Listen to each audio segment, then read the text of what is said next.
สวัสดีข้าพเจ้าชื่อเท่าคุณสมีคำเป็นไซเนาะจุดประสงค์ในคลิปนี้แมนจะมาแนะนำวิธีเป่าแคนปืนฐานและการวางนิ้วมือ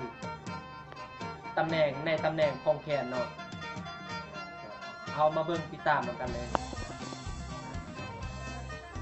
เฮาจับแคนจังซี่เนาะเฮาจับจังซี่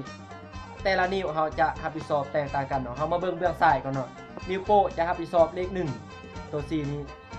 นิ้ว4แมน2กับ7เนาะแล้วก็นิ้วกลางแมน4กับ3อันนี้แมนเบื้องซ้ายเนาะ4กับ3แล้วในนิ้วนางแมน4กับ5เนาะอันนี้แมนเบื้องซ้ายเนาะแล้วมาเบิ่งเบื้องขวาเนาะเบื้องขวาแมน6แมนนิ้วโป้6นิ้วโป้เนาะแล้วก็นิ้ว4แมน1กับ5นิ้ว4เนาะแล้วก็นิ้วกลางแมน6กับ7แล้วก็นิ้วนางแมน2กับ3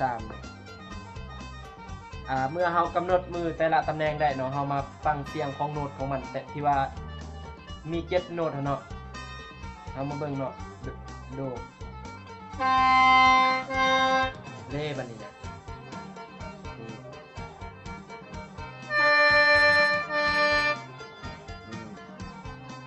นี่บัดนี้นะ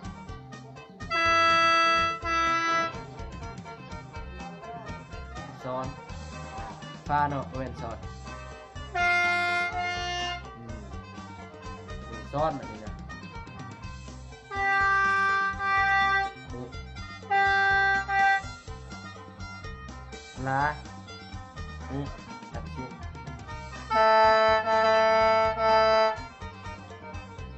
สีแมนอันนี้โดดสีแมน7กับ7เนาะตัวนี้คือว่าอันนี้แมนโน้ตพื้นฐานเนาะและวิธีจับของมันเนาะคือว่าผ่านการสอนในคลิปนี้ครับที่ตรงนี้เนาะข้าพเจ้าเอามาคลิปนี้มีประโยชน์บ่หลายก็น้อยสำหรับผู้ที่สนใจเกี่ยวกับการสอบหาแสวงเกี่ยวกับดนตรีพื้นเมืองลาวเนาะโดยเฉพาะแมนแคนนี้เนาะสำหรับน้องๆผู้ที่อยากเรียนเป่าแคนก็สามารถเข้าติดตามเบิ่งนำกันในคลิปนี้เนาะ